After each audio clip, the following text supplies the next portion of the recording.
Showing off, don't wanna have to wait tonight. Wait tonight, better off. I'm gonna find my way tonight. Wait tonight, won't you talk to me? I wanna heal your sorrow. Won't you talk to me? We'll make a new tomorrow. Won't you talk to me? What makes this happy face?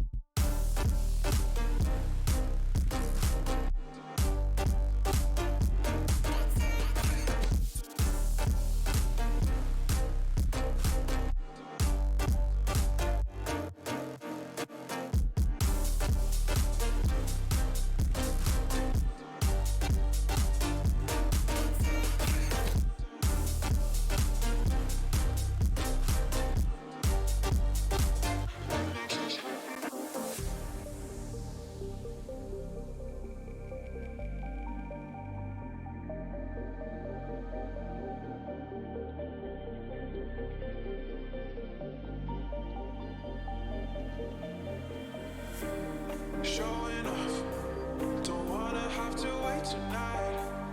Wait tonight, better off. I'm gonna find my way tonight. Wait tonight, won't you talk to me? I wanna heal your sorrow. Won't you talk to me? We'll make a new tomorrow. Won't you talk to me? What makes this happy face do?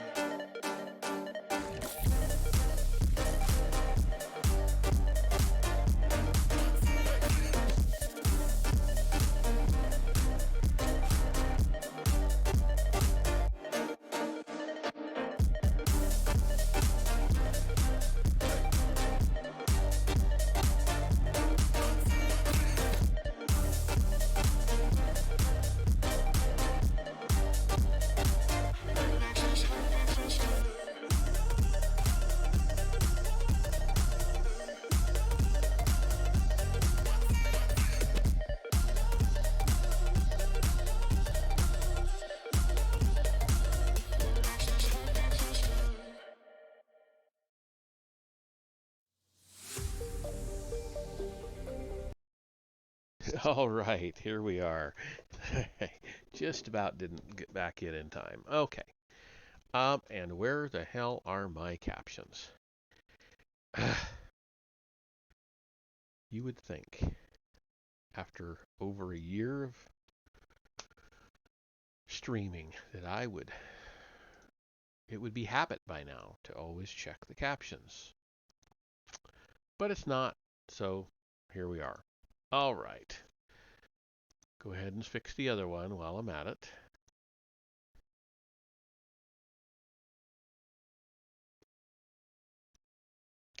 And then we should be okay. There we are.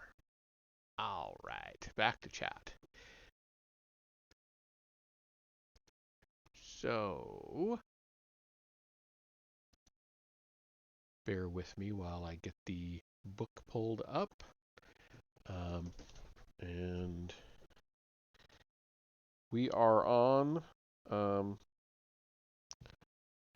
the 14th story from the Tales from Mos Eisley Cantina, which is Dr. Death, the tale of Dr. Evazan and Pandababa.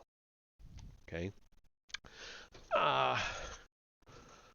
So you'll remember those two once we get into it. If you don't remember them already, if you don't already know the story, it will come to you very quickly once we get into it. All right. So here we go.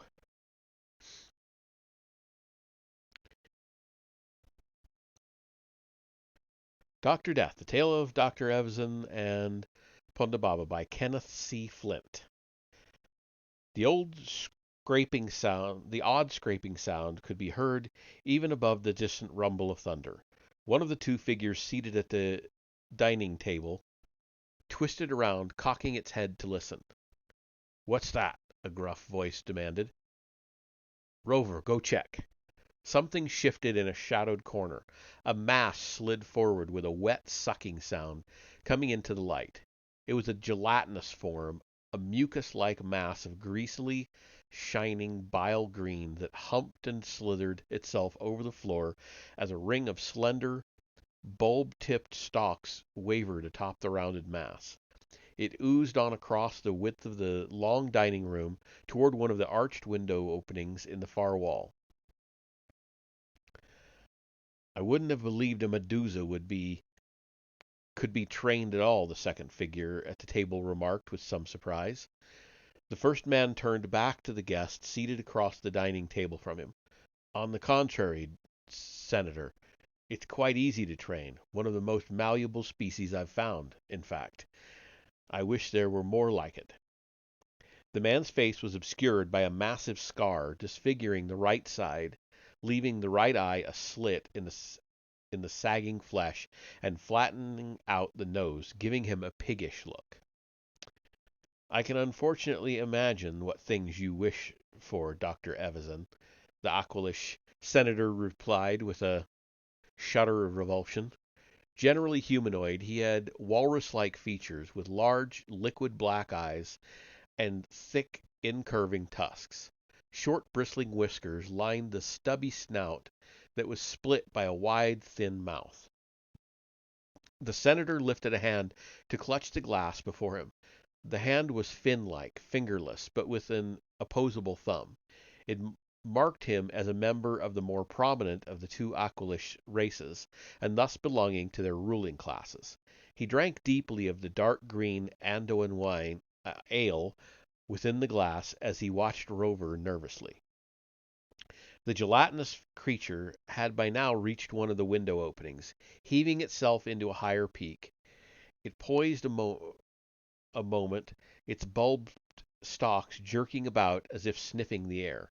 Beyond the opening, the vast sea of the water planet of Ando stretched away to a gray-black horizon. In the boiling storm clouds that hung there, spectacular lightning flickered and flared to light the towering thunderheads. The deep boom of thunder rolled across the gale-churned waves to rebound from the sheer stone walls of the spired castle perched high upon the cliffs. Hundreds of meters below the castle window, fists of massive waves slammed themselves against the base of the rocky aisle, splaying to white fingers that grabbed futilely upward. The full magnificence of the wild scene was somewhat obscured by a shimmering scrim of light created by the energy shield that formed a screen across each opening. The blob-like creature sank back down. Its pod-tipped stalks turned toward Evazan at once and waved at him as if in urgent signal. Dr. Evazan cocked the remaining eyebrow above his left eye. His half-blasted face expressed no other sign of emotion. "You might just want to drop down under the table now," he told his guest in a quite matter-of-fact voice. The Aquilish senator stared in astonishment as one of Evazan's hands appeared from under the table, clutching a blaster pistol. The other hand lifted to punch one button on a small tabletop console, and then a second. All the lights went out. Simultaneously, a sizzling sound came from beyond the windows, and the energy screens of three openings were punctured inward as three forms dived through them from outside. The senator gave a shrill honk of terror and dived beneath the thick tabletop. The three forms hit the floor, rolled, and came instantly to their feet. A flicker of distant lightning illuminated three humanoid shapes as they lifted blaster rifles to fire. Evazan was already rolling from his chair toward the shelter of a conform lounge. He fired as he went, his bolt striking one of the three forms squarely. The attacker let out a grunt of pain as he staggered and went down. The other two dived for cover. Bolts from opposing weapons crisscrossed the dark room, cracking into stone walls and ripping through furnishings. One of the attackers was so intent on hitting Evazan, he was not aware of something creeping up, not until a liquid sound made him whip about just as Rover lunged. The intruder had no chance for defense as the Medusa's stalks all shot forward, touching their pod ends to the other's face and chest. Each pod flared brightly, and the victim's form stiffened, shuddering as an electric shock coursed through it, then collapsed. Evson's twisted mouth lifted in a grotesque smile. "Good boy, Rover," he muttered. But the smile vanished as he looked toward the room's door, adding in an irked tone, "But where in hell are you, Ponda?" He moved out from his cover, crawling about the dark room, angling for a shot at the last foe. As Evazan lifted up to take aim at the last place he had seen the other, that final invader drew a bead on the doctor's shadowy form. The door of the room burst inward, and a new figure plunged through. A quick, well-aimed blaster bolt skewered Evazan's attacker, barely saving the doctor from a fatal shot. The last body thudded to the floor. Evazan climbed to his feet, brushing himself off. "About time, Ponda," he told the new arrival, stepping to the table to switch the lights back on. The returning illumination revealed another Aqualish male clutching a freshly fired blaster, but Ponda Baba's left hand was the hairy, talon-fingered hand of one of the lesser Aqualish race. The right hand and the forearm to which it was fixed were artificial, and of a rather crude mechanical type, their skeletal metal frame uncovered by bioflesh. "You're lucky," Ponda replied in a growl, shoving his blaster back into a holster. "I almost left you to take them all myself. Take them all yourself. Sorry." With that, he turned and clomped out of the room. The Anduin senator was just rising from beneath the dining table. Evazan holstered his own weapon and looked to his guests apologetically. "Sorry, in the old days Ponda Baba would have been in here like a shot. A real team we were then." "He, works for you?" the senator said, still recovering from shock. "We were partners," the doctor tersely explained. The senator seemed dismayed by that. "You know, he is of the lowest caste here on Ando. Its people have dubious morals and most violent habits. They are treated with so much contempt that few of them stay on our planet. They go off and often become galactic criminals." "Well, Ponda couldn't have been a better pal to me," Evazan said, pouring out stiff drinks for both of them. "That is, until one day on Tatooine. Had a run-in at the Mos Eisley Cantina there. An old man with a Jedi lightsaber took off Ponda's right arm for helping me. After that we had a kind of falling out." "He's here now," the senator pointed out, "and it does seem he just saved your life." "Well, I still owe him an arm," the doctor explained. "He's had trouble raising enough credits for a good bionic replacement, so we've set up an uneasy alliance until I can help him out. I supply an arm, he works as my bodyguard, supposedly." He took a deep draught of his ale. "What about them?" asked the senator, looking toward the downed attackers. "Them?" said Evazan, shrugging carelessly. "Just more bounty hunters. Must have climbed all the way up here." He set down his glass and walked toward one of the bodies. It was clad in a gray jumpsuit and helmet, like the other two, with an equipment belt around the waist. He rolled it over with a foot, revealing the staring, slack-jawed face of a human male, swarthy of complexion, lean and sharp of feature. Evazan eyed a small device attached to the man's waist. "They used individual field disruptors to get through the screens," he said thoughtfully. "Looks like a new type. I'll have to boost shield power." He looked around to the Aqualish, adding testily, "Senator, I shouldn't have to worry about this kind of thing at all. You're supposed to be protecting me, making sure no one can even get near here with equipment like that."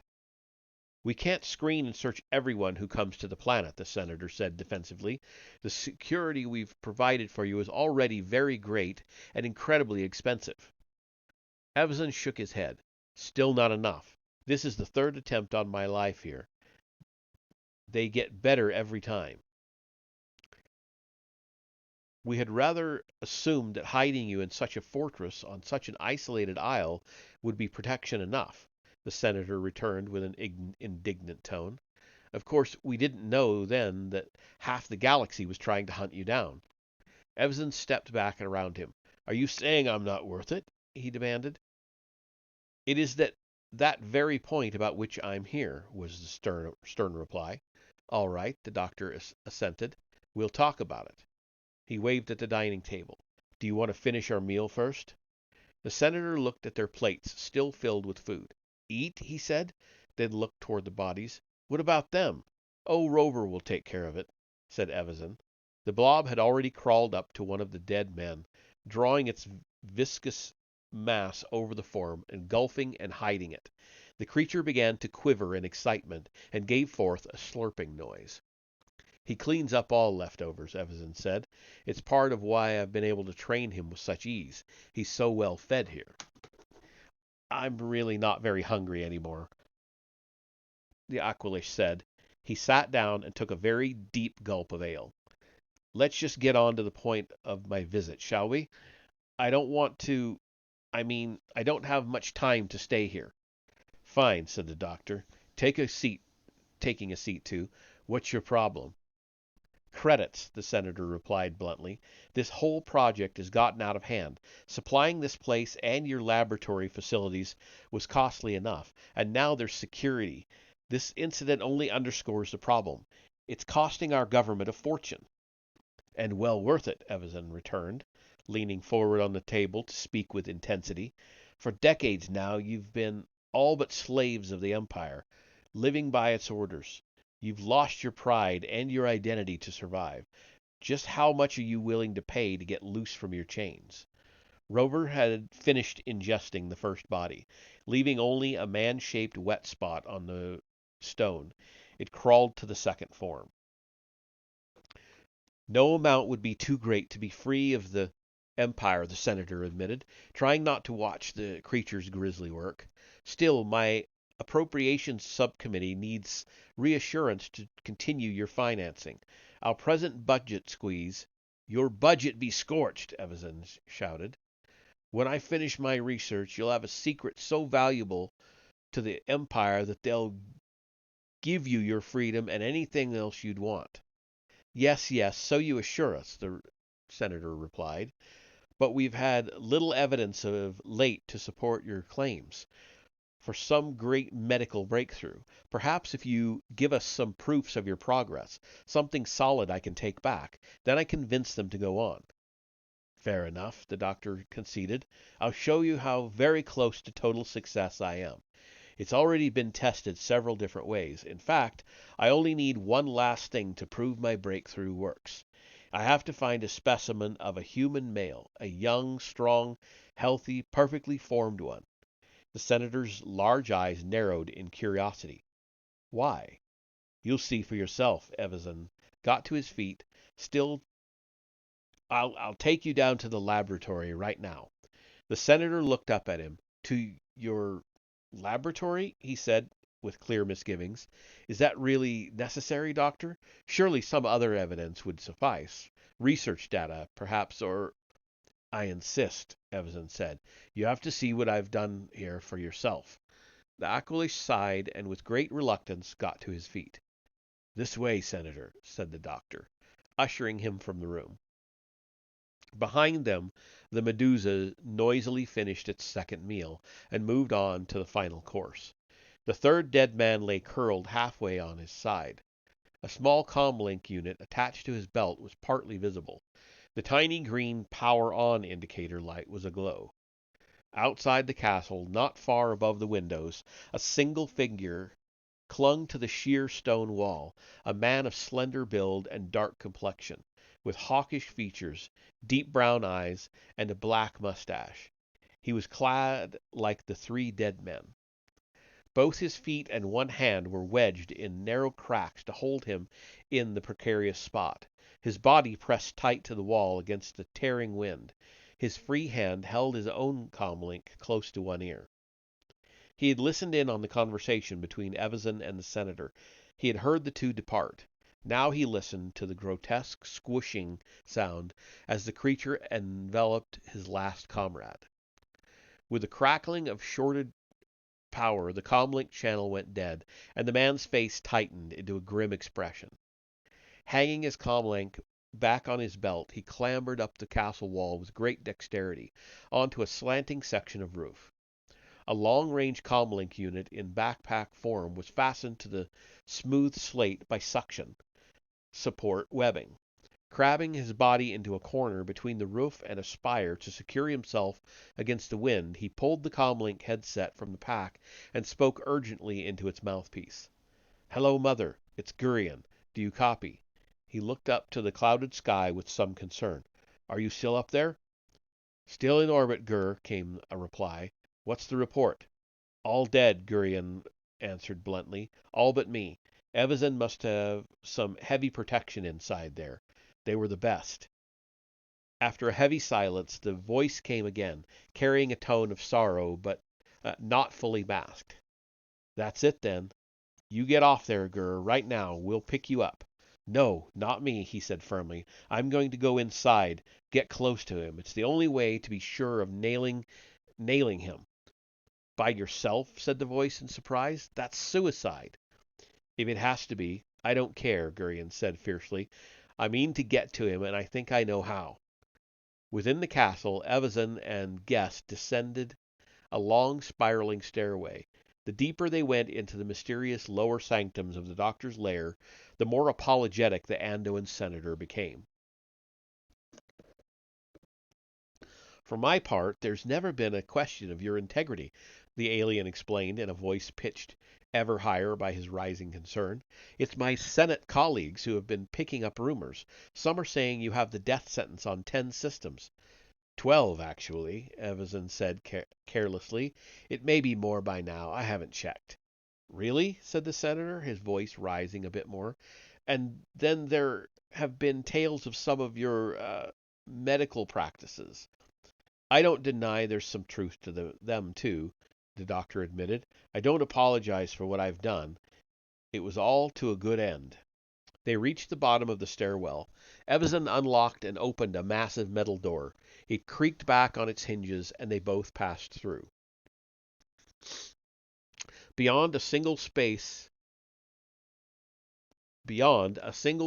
took up all the huge castle's basement area.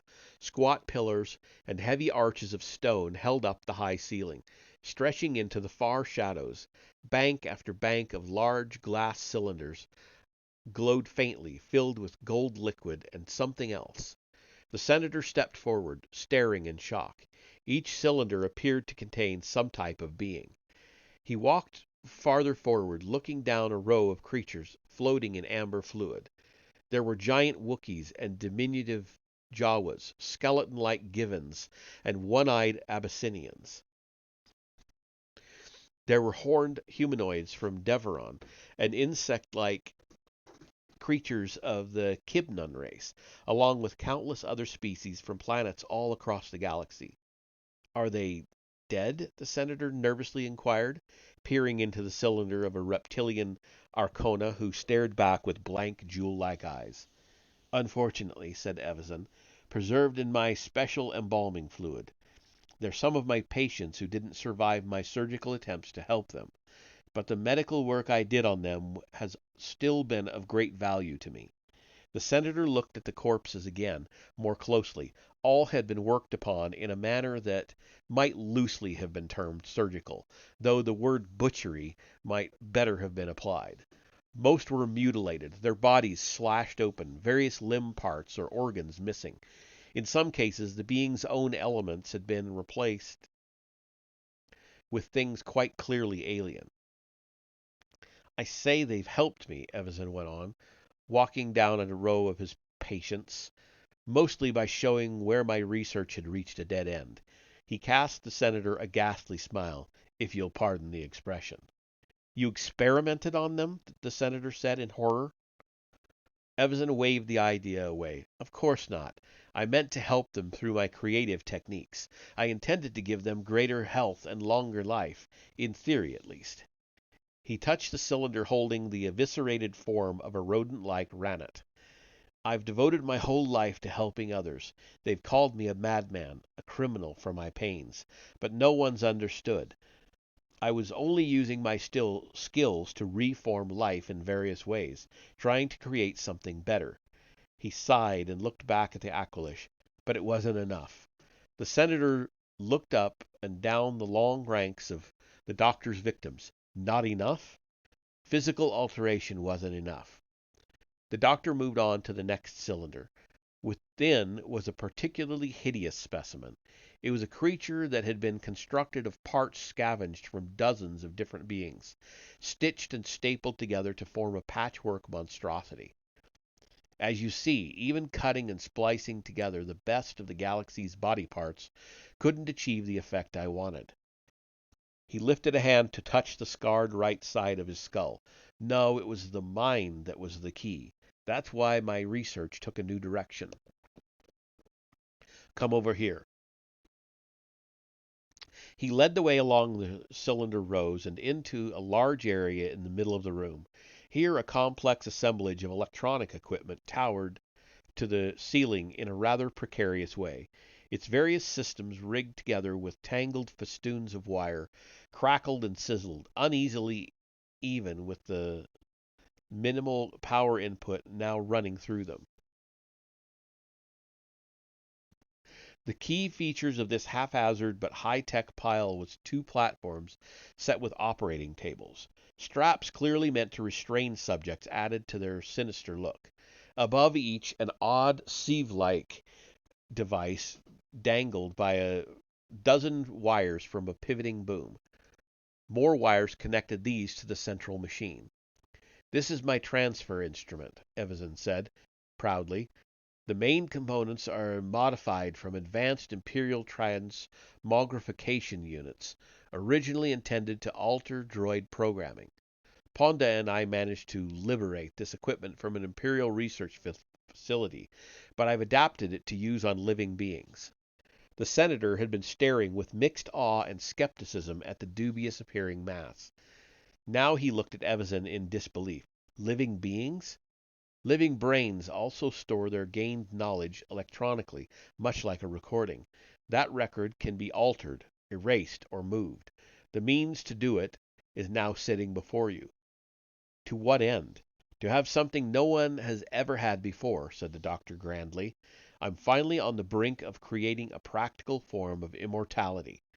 The senator's disbelieving look grew more pronounced. You are joking, doctor. No joke at all, said the other. He moved closer, speaking with sober intensity. Just think of it. Not even the greatest of the Jedi Masters, with all their powers over matter, have achieved a real immortality. They may be able to prolong life to some extent, but they will decay and die eventually. My method will transfer the higher levels of a being's intelligence into a fresh new body whenever needed, just by the flick of a switch. Think how valuable that would be to the Empire.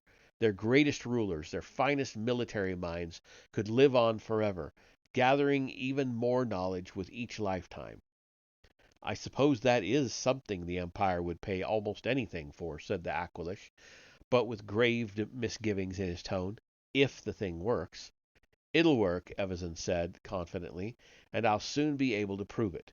He grinned in sardonic delight. Ironic, isn't it, that Evaz, the one they'd called Dr. Death, will be the one to create such eternal life. A nearby intercom console beeped an alert to an incoming transmission. Evaz turned to see the face of Ponda Baba appear in its tiny view screen as a voice came with some urgency from the speaker. "Evaz, someone is at our door." "Our door?" the doctor repeated. "At the sea gate below the castle. Says his aqua speeder just broke down. Wants to call for a lift from here." "So he says," Evaz replied. "Let's see him." Ponda punched at his own console, and the picture on the screen shifted to show a view of the Seagate area. A small ocean-going repulsor lift craft sat at the castle's single dock. At the massive gate stood a most impressive-looking human male. He was quite large, with a strapping build, as was evidenced by the body-hugging suit he wore. His chiseled features were handsome, and a thatch of blond hair waved above his well-formed head. Evaz gazed with great interest upon the man. Then he punched console buttons, bringing Ponda's image back. Let him come up, he ordered, but only into the foyer. Keep a watch on him. Are you sure that's smart, Doc? Ponda inquired. Just do it, Evazan snapped. Snapped the intercom off and turned to the senator. You may get to see more than you'd hoped, he said excitedly. Today could be the climax of my research. He rushed up from the laboratory, the nonplussed senator following. They entered the castle's huge entrance hall. In the wall beside its main door was set a control panel with a surveillance screen. Ponda Baba was already there, staring at a view of the room beyond the door. In a small, bare antechamber to the entrance hall, their blond-haired visitor stood waiting patiently. Evazan peered over Ponda's shoulder at the man. His eyes lit with an eager glow. This one will be perfect, he said. What a piece of incredible luck. He reached past Ponda to flick a switch on the panel. From the ceiling light in the anteroom, a crimson beam shot down, striking the blond man's head. He went limp instantly, crumpling to the floor. You killed him, the Andoan senator said aghast. Just stunned him, the doctor replied. He looked to Ponda. Help me take him downstairs. He took hold of the door handle, but a hairy paw came down on his to stop him. Hold on, Doc, came Ponda's harsh voice. You're going to make the transfer to him, aren't you? He looks as good as any I've ever seen, Evazan said. Why not? No, Doc, Ponda barked at him. Me first. Evazan regarded his erstwhile partner. What do you mean? You promised I'd go first. You promised I'd get a body with a good arm. I brought you to my planet, helped you set this up, kept you alive for just that one thing. You cost me my arm on Tatooine. You owe me that. It's time to pay up. How can I do that, Ponda? He reasoned. Why, my perfect subject just showed up at my door. He's here right now. We're both lucky then, Doc, Ponda answered. You get yours, I've got mine. Realization dawned in the doctor's face as both of them turned toward the Aquilish senator. The senator had listened to their dialogue with glowing alarm. As they looked at him, his expression grew taut with horror. He's not young, Evazan commented critically. He's one of the ruling class, though, Ponda replied. I get an arm and I get power, too. You can't mean what I think, the senator gasped. We do, said the doctor, pulling out his blaster. Congratulations, you'll be helping to make a great step for science. He gestured with the gun. Get going, please. You can't do this, the senator cried, as they marched him downstairs to the lab. What about your financing, your protection? I don't need either anymore, the doctor replied. I'll finally be able to acquire a whole new identity, be free of this scarred face. I can get out of here safe from bounty hunters and with a secret that can change the galaxy. That's what you intended from the start, isn't it? The other guessed. Just to help yourself. What else? Said Evazan, laughing cruelly. He shoved the senator through the doorway into the lab. Now, go get onto that left table, quick. He and Ponda hustled the hapless senator to the table and strapped him upon its top. Evazan pulled the left-hand boom down closer and fastened its dangling metal helmet over the dome of the captive's head. Ponda swiftly took a place on the other table. Evazan repeated the process of buckling restraints and fitting the other Aquilish with the second weird headpiece. Then he stepped away to a bank of controls. He pulled levers, rotated dials, and watched readout screens indicating the surge of power. The machine sizzled loudly now, alive with enormous energy. The great pile of its parts shuddered visibly, threatening to tumble down. As the indicators showed he'd reached maximum power, he threw a red double-handed switch. Blue-white sparks like tiny lightning bolts flickered downward along the wires into the metal helmets on the two heads. The strapped-down bodies both jerked spasmodically. Evazan watched a pair of dials right beneath the red switch. As the indicator on the left moved one way, its counterpart on the right moved the other. In only seconds, the two needles had buried themselves on opposite sides of their dials. With a cackle of glee, the doctor slapped the power levers to off. The flickering lights quickly faded, and the crackling of energy died away. "It's done! It's worked!" Evazan chortled, running to the table, holding the elder Anduin's body. "Ponda, I've done it," he said, undoing the straps. "How do you feel?" But the Aqualish who had once been the senator lay quite still, apparently unconscious.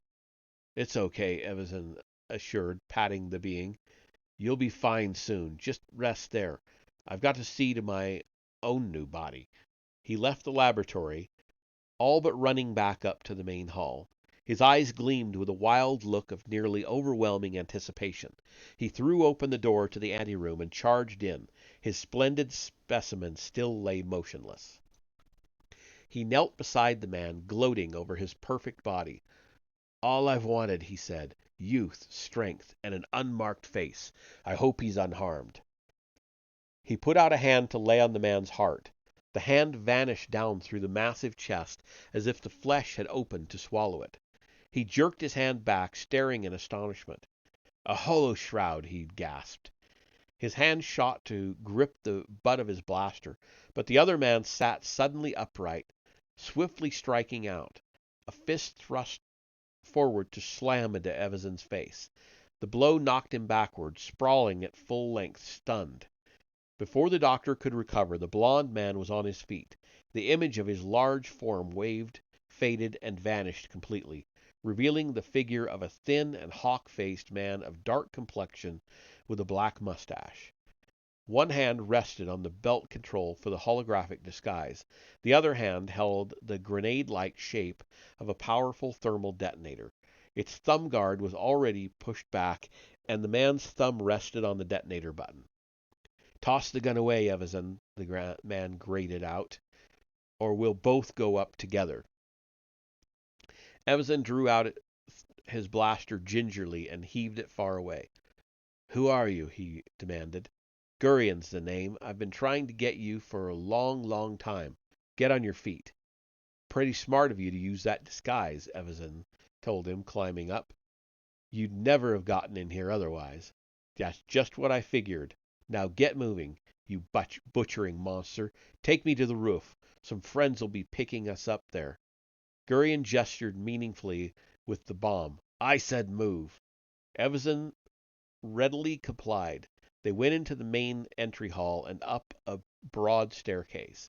As they turned the corner on the first landing to start up a second flight, Evazan glanced down to see a shimmering first bit of rover ooze through a doorway into the hall below. He smiled to himself.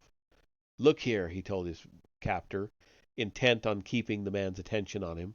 "This is crazy. I'm going to be a very rich man. I don't know how much bounty you're after, but I can pay you a lot more." "I'm not after bounty," Gurian shot back. "My family name is Silazar. Sound familiar?" Evazan blanched at the name. I may have had a patient or two," he stammered. Gurian cut him off. "You treated my whole family for a stomach disorder caused by a poison you gave them as medicine. You gutted them one by one like so many fish. 7 people. None of them survived.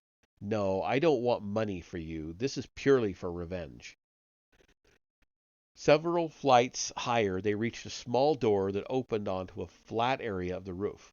A brisk wind from the sea tugged sharply at their clothes as they came out. The distant lightning flickered eerily on the scene, and the deep growling of the far thunder made a constant, ominous background sound.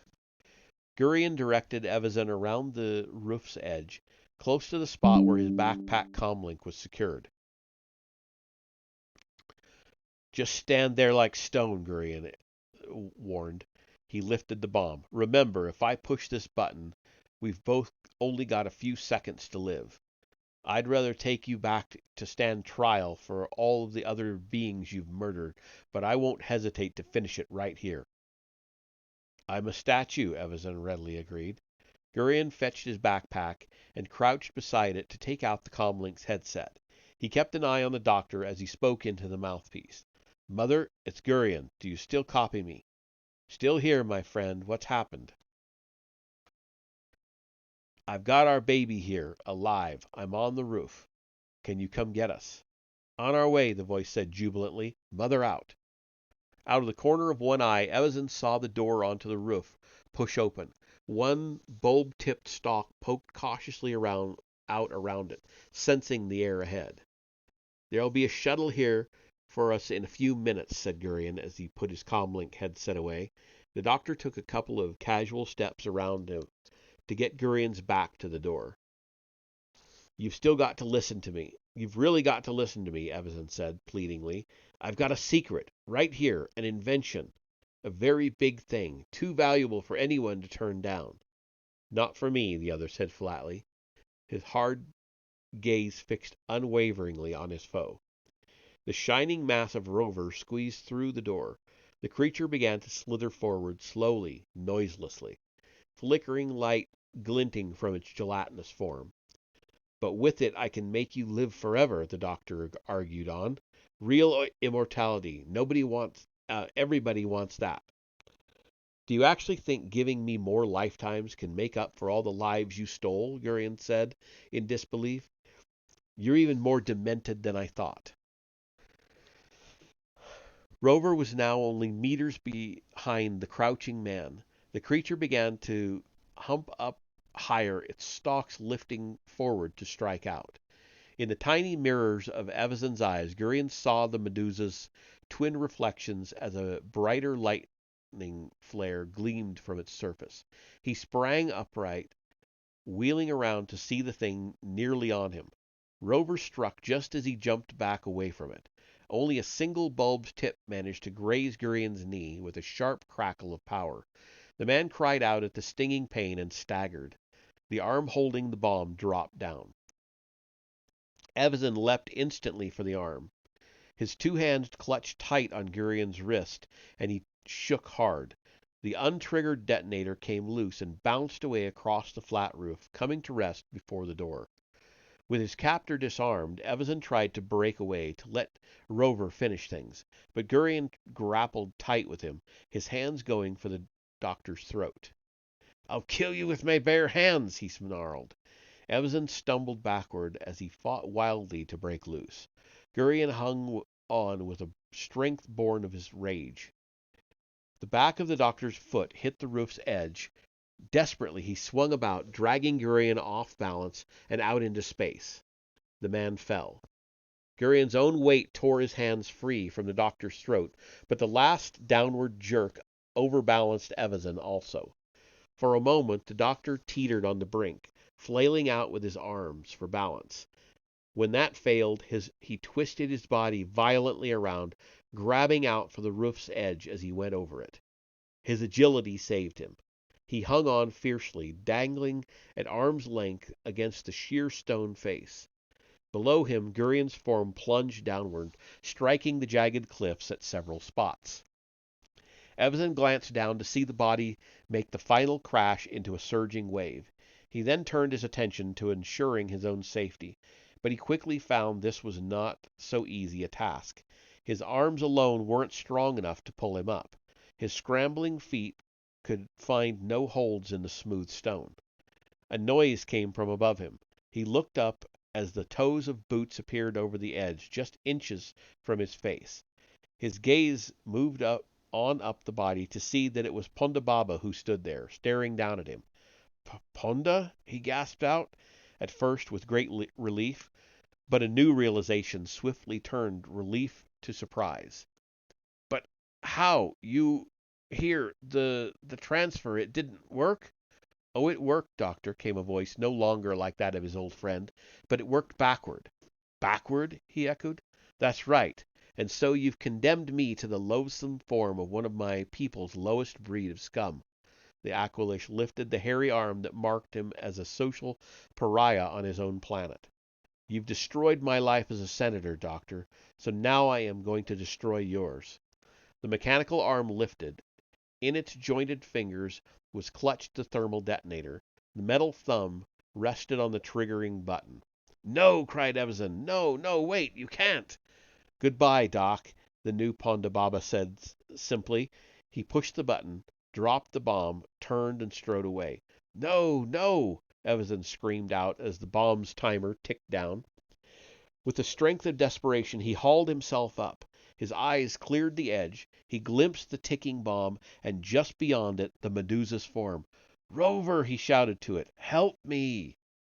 Far above, a small shuttle skimmed down through the atmosphere, flashing high across the waves. The rocky isle with the towering castle lay straight ahead. Two men of Gurian's lean build and swarthy complexion sat at the controls. There it is, one said. He looked to his companion. Get ready to hover above the roof, while I get out the boarding. A great flash of light from ahead interrupted him. An explosion enveloped the entire castle top. Both men stared with astonishment as the upper half of the structure disintegrated in the initial blast. A cloud of fine debris billowed up, while larger pieces showered out and down. Then the lower half of the shattered castle collapsed inward, becoming in seconds a vast rubble pile. Poor Gurian, the first man said, looking down at the broken remains as they soared overhead. That blast probably attracted Anduin security, said the other. We'd better get well away from here. He turned the ship, heading upward again. At least Gurian got his revenge on that lunatic, Evazan, the first man said, as they left the ruins behind. Far below, halfway down one rugged side of the castle's high cliffs, a large bile-green mound of goo lay motionless on a ledge. From its splattered edges, a thick yellow oil ran, dripping in greasy fat globules over the edge. Then the gel-like mass heaved and quivered, bulging upward. Out of the largest lump of its center, an arm suddenly shot forth, followed by another, and then by the head of Dr. Evazan. He took a great shuddering breath as he broke the surface, like a swimmer who had been long under the sea. With some difficulty he extricated himself from the blob that had once been his pet. Though the loyal creature had saved him by cushioning his fall, their hard impact together had squashed the Medusa's life from it. Thanks, Rover, he said, plucking a last clinging streamer of the slime off his shirt. He bent and patted the ruptured mass. Sorry, boy. He looked upward to the blasted castle. Backward, he said regretfully. Damn! Then he shrugged. Oh well, maybe I'll get it right next time. And with that, he began the long climb downward to the sea. And that is that story. So, the only part about the Mos Eisley Cantina was just the quick mention that that Ponda Baba lost his arm, which was interesting. It's the first one that's done that. So the next story will be Drawing the Maps of Peace, the Moisture Farmer's Tale. So I don't remember the Moisture Farmer at all. So yeah. Anyway, we've only got 2 stories left. It's the Moisture Farmer's Tale, and then One Last Night in the Mos Eisley Cantina, the Tale of the Wolfman and the Lamproid. So those are the last 2. So yeah, I will. I'm going to end this session and come back in just a few minutes to do a little bit of gaming in Oblivion. So I will see you then.